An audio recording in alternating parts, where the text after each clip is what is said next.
Hey there. Got to a little bit more Whitebird this week. Not the part I was just about to start there, but we got through another, what part, what do we call it? It's the violin solo. Beautiful tune, little melody put together by David LaFlamme. And then the third verse, which was really interesting, it has a spot where we have some really serious dissonance. On one beat, we're playing a B flat in the bass, an A in the melody, a major seventh, and then an E up here, which is a tritone from the B flat. But it resolves right away. They both go up a half step, and now we've got like a perfect fifth. Anyway, so really unusual harmony happening right there.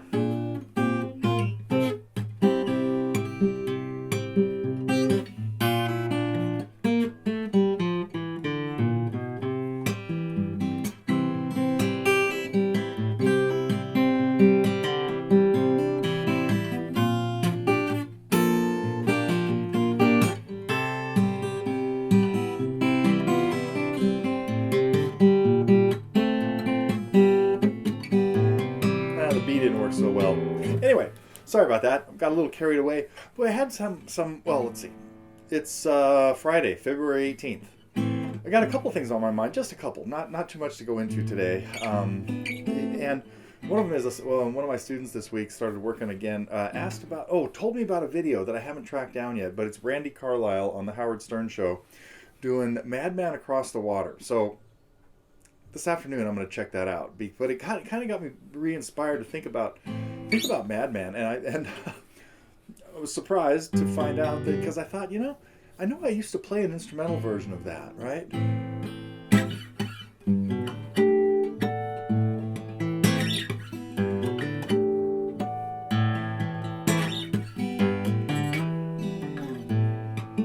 don't think I can remember it.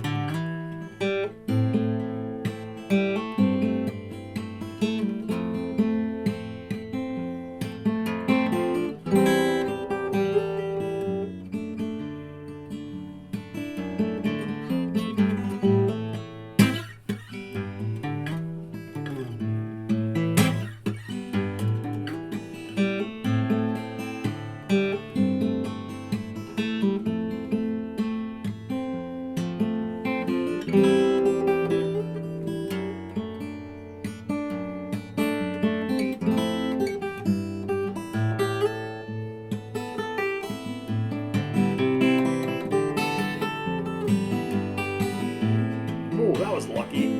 That's not the right spot there.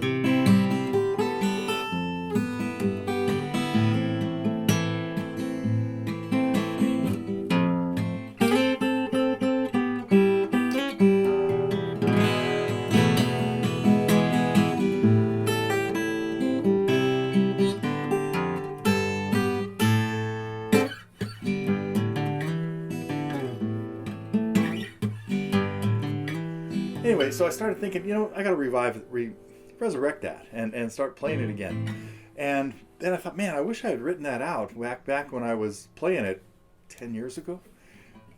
Sure enough, I found a file of it, of the whole instrumental part written out. And then I looked up the lesson on it from like a long time ago, and I did include that tablature with the lesson, but I never put together a teaching aspect to that, because I think I was just kind of improvised it when I was doing the lesson, and then wrote it out later. So, if anybody's interested in the instrumental take on Madman Across the Water, be sure to let me know. But I also kind of want to know what's happening with Whitebird and Dear Prudence, the other instrumentals we've done lately, before I'm going to commit to do this one. I'm not sure anybody's trying any of my fancy stuff.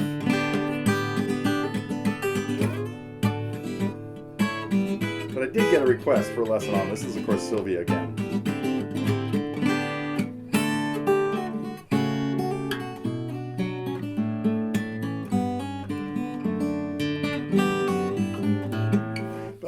But I have so many others to do.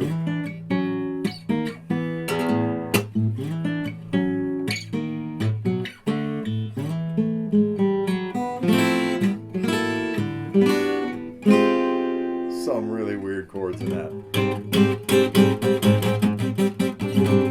So, definitely, again, still taking requests for god-awful complicated instrumentals if anybody wants to do them. But I do hope some of you are having fun with Dear Prudence. It wasn't really too difficult. Let's see. I was going to talk about... I think I recently picked up 3 new albums, 2 last week, and I think I talked a little bit about the Zealot Gene, Jethro Tull, which I was I really enjoyed listening to a lot of those tunes.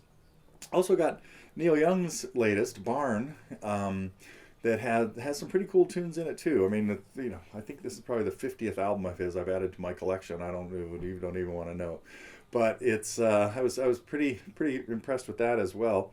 And then yesterday I was playing, or a couple days ago, was playing it was a Pandora station I think I put together, based around Focus, Sylvia, speaking of which.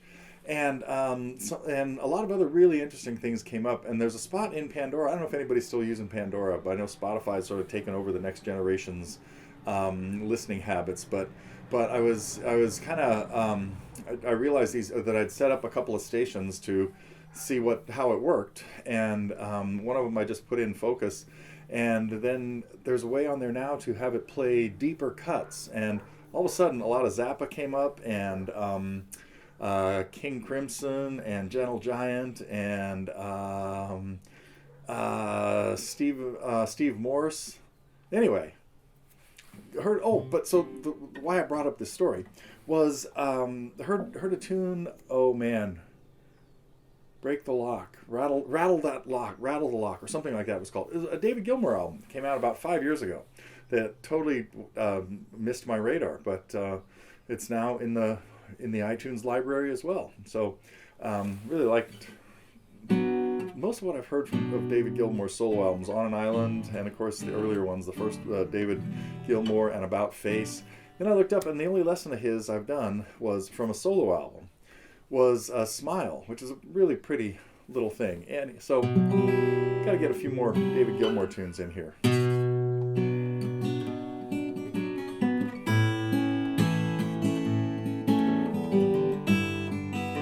Where's the melody?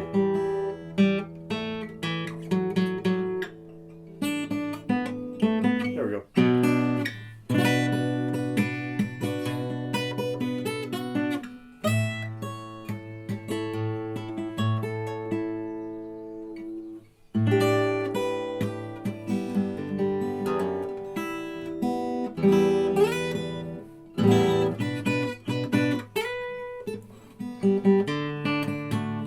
Higher.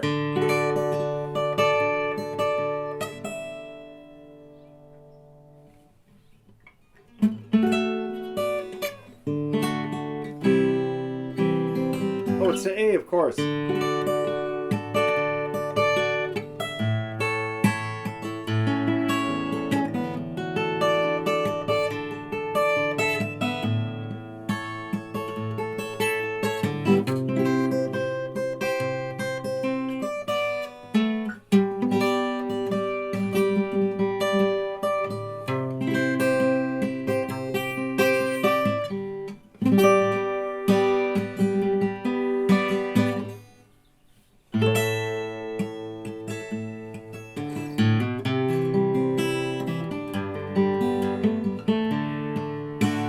Better in the lower octave.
change the song.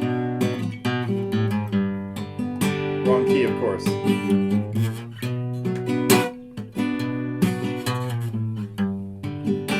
Let's put it in the right key.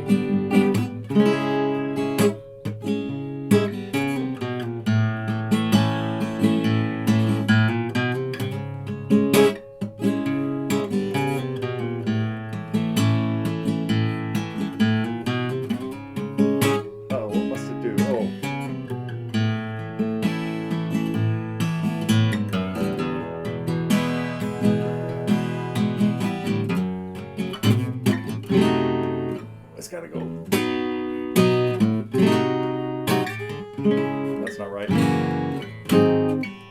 What? Ooh.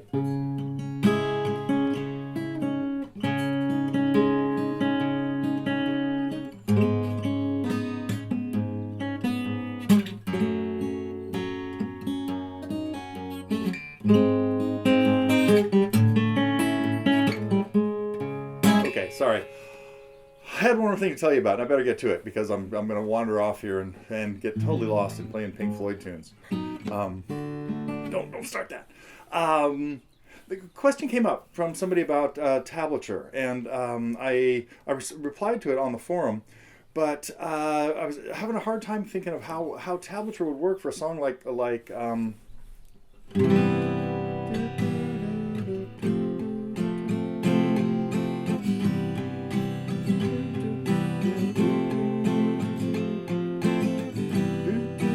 because it changes times. We're talking about nowadays Clancy can't even sing, right?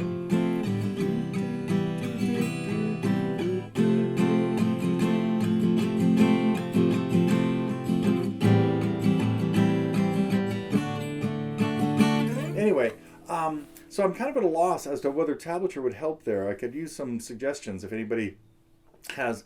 I did put up a link to Neil Young playing it acoustically, which I hope helps. But if anybody has any suggestions as far as helping out our member there who's having a little trouble navigating where the chords change, I think just listening to the Buffalo Springfield version is probably not good because there's just a lot of stuff in it, a little bigger production than the live version that Neil Young put on his archives version, which I think was from Canterbury House. But anyway. Okay, so I think that is it for today, for February 18th, heading into vacation week for a lot of kids, and like I have a house full of teachers. They're all taking some time off next week, which means, well, never mind. It means may not get a lot done here. How'd that go?